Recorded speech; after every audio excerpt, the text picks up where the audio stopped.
Buenas, mi nombre es Andrea Caterine Morales Ballesteros, voy en primer semestre de Ingeniería Química.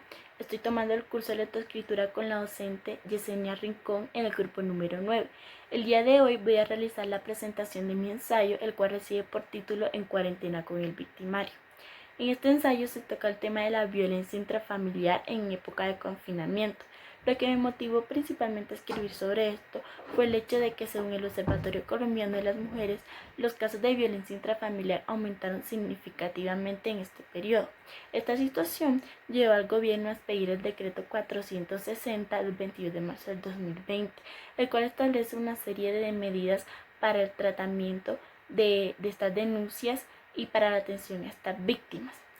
Estas medidas se analizarán en el siguiente ensayo y se estudiarán un poco sus deficiencias a la hora de llevarlo a la práctica.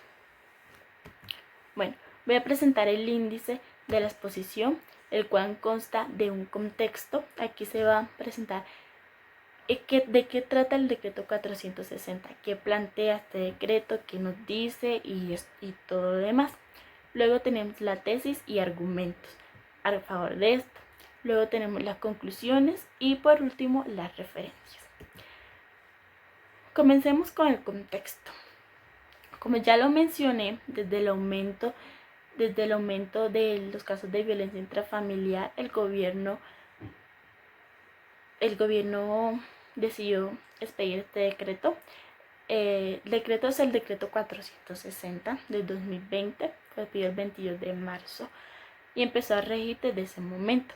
Ahí se tocaron 3 puntos principalmente. En primero, se les ordenó a los alcaldes garantizar el funcionamiento de las comisarías las 24 horas del día. Se les sugirió que buscaran estrategias para la atención a las víctimas. De igual forma, se asignó la priorización de casos en los que la víctima tuviera riesgo de feminicidio, abuso sexual o violencia, ya sea física o psicológica. Luego se les recordó a los comisarios de familia que es su deber reportar ante cualquier posible caso de COVID-19. Procedemos a presentar la tesis de este ensayo, la cual dice: el decreto 460 del 22 de marzo de 2020 no garantiza la seguridad de los colombianos víctimas de violencia intrafamiliar en cuarentena. ¿Por qué no la garantiza? Bueno, esto debido a distintos factores. Aquí pasamos a los argumentos. Su cobertura es deficiente. Hay una alta probabilidad de revictimización y la poca confianza en el sistema judicial colombiano y miedo y demás factores hacen que las víctimas no estén denunciando. Pero, ¿qué tiene que ver la alta probabilidad de revictimización y que las víctimas no denuncien? Pues sencillo, el hecho de que este decreto no contempla ninguna estrategia ni ninguna medida para tocar esos ámbitos. No plantea algo para que las víctimas no caigan en la revictimización y ni plantea estrategias para que las personas no tengan miedo de denunciar y confíen en la atención de las comisarías de familia. Primero vamos a analizarlo parte por parte. En primer lugar tenemos la cobertura deficiente. Se dijo que la atención primeramente iba a ser virtual o telefónica. Bueno, esto presenta una controversia, ya que solo el 13,81% de los colombianos tiene acceso fijo a internet. Es decir, solo ese porcentaje de colombianos tiene una conexión estable a internet en sus hogares, en sus lugares de residencia. Y solo 66,28 millones de colombianos cuentan con acceso fijo a telefonía móvil. No todos los colombianos tienen un plan de minutos para llamar y hacer las respectivas denuncias. En Colombia hay una gran dificultad para acceder a los medios tecnológicos. Aunque parezca sorprendente, la mayor parte de la población no tiene un acceso fijo a internet ni a telefonía. Y ahora que estamos en cuarentena, las otras opciones que habían como café internet, sites y demás no pueden funcionar porque simplemente las personas no pueden salir de sus hogares a, ni, a, ni habitar en lugares donde haya aglomeración de personas. Entonces, ¿qué pasa? Que las personas se tienen que movilizar a los centros zonales de las comisarías a poner las denuncias. Y esto entra y aquí influye otro factor. Solo hay un centro zonal por cada 5 municipios. Es decir, hay mínimos. Esto como promedio porque hay municipios como Bogotá que tienen varias comisarías de familia. Pero en general hay municipios que no tienen comisaría de familia y las personas les es muy difícil presentar dichas denuncias, ya que las personas que presentan mayores dificultades para acceder a medios tecnológicos coinciden con las personas que viven en municipios rurales o corregimientos de difícil acceso.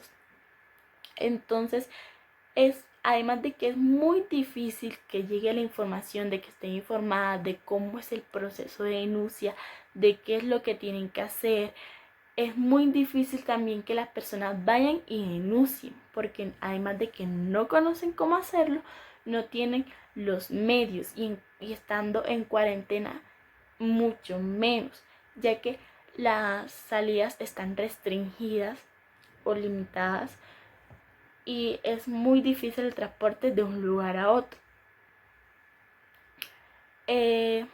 Además, a esto se le adiciona que las condiciones de trabajo de las comisarías son precarias. Los empleados les asignan múltiples tareas y no cuentan con los recursos necesarios. No tienen equipos eficientes para recibir ni el número de empleados necesarios para brindar una atención oportuna y efectiva a las personas. Esto lleva a una dilación de los procesos que influye en el otro factor, una alta probabilidad de revictimización.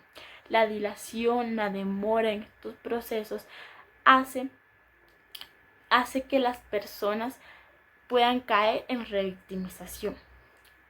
Si una persona presenta una denuncia y este proceso es tardío, es lento, complejo, la persona va a seguir sufriendo violencia, más aún cuando constantemente convive con su victimario. Y más aún cuando los niveles de estrés están al tope, al máximo. Las personas se encuentran ansiosas, frustradas, entonces reaccionan de manera violenta. La violencia puede ser física o psicológica, pueden ser con insultos, gritos, o puede llegar a ser violencia física como golpes, maltratos. En muchos casos, como esto establece una priorización, puede que la persona no esté en riesgo de feminicidio, pero es víctima constantemente de violencia. Entonces, este decreto no plantea una medida para que las personas no tengan que aguantarse todo ese sufrimiento, no tengan que lidiar con un proceso largo, lento, tedioso. No. Entonces, es muy difícil que la revictimización en estos casos y en la medida que lo propone este decreto no se dé. Hay una alta probabilidad de que esta esté ahí. Adicionando esto de que el aislamiento y el poco apoyo social que reciben las personas. Recordando que algunas ya son víctimas de violencia y normalmente se encuentran aisladas y interactúan poco con las personas, estando en cuarentena, encerradas en sus hogares. Esto se hace mucho mayor y las personas presentan aún más dificultades para hablar, para denunciar, lo que va a influir en el otro factor, que no todos denuncian por distintos motivos. El principal es el miedo. Las personas tienen miedo a su agresor y miedo a la sociedad. Miedo a que los juzguen, a que critiquen, a que hablen. Hay testigos y testimonios de personas que dicen que les preguntan por qué no denunciaron antes y responden que porque tenían miedo de que su agresor tomara represalia. Esto se une con lo anterior, de que los procesos son lentos, además de que sentían pena y vergüenza porque las personas decían no, que le gusta el maltrato, que porque no denunció antes, o sea, sentían el juicio de la sociedad en ellas. Entonces eso es un factor de que las personas no denuncien. Este decreto debería implementar campañas de concientización, de que muchas personas reconozcan cuando están siendo víctimas de violencia intrafamiliar, porque además esta violencia está normalizada. Es común en los hogares colombianos que se maltraten a los niños, que se golpeen, que se insulten a los padres, que, que el papá le grite a la mamá, que la mamá regañe a los niños, que regañen a los abuelitos. Está normalizado este tipo de violencia. Y además hay otros fenómenos como el modelo Walker, en el cual este se da especialmente en mujeres, pero también explica el comportamiento de muchas víctimas de violencia intrafamiliar, que no se separan de su victimario porque se sienten dependientes de él.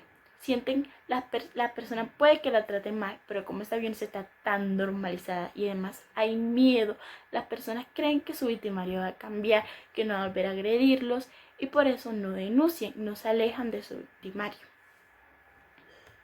Bueno, estos fueron los 3 principales argumentos de por qué este decreto es un poco deficiente, porque no tiene en cuenta los aspectos ya mencionados.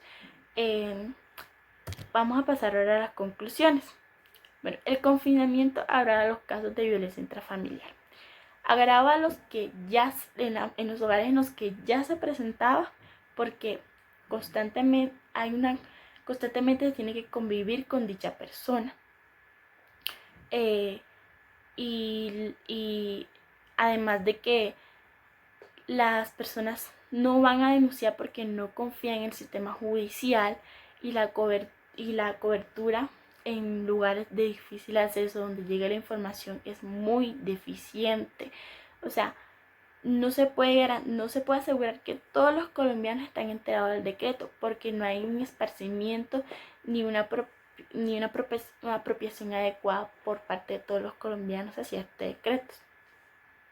Y el decreto debería garantizar estrategias para implementar esta cobertura, para bajar la alta probabilidad de revictimización. Debería hacer campañas para generar conciencia en los ciudadanos, que la cultura colombiana no se vea permeada por la normalización de este tipo de violencia, sino que se infundan valores de tolerancia, respeto hacia la integridad física y emocional de las otras personas.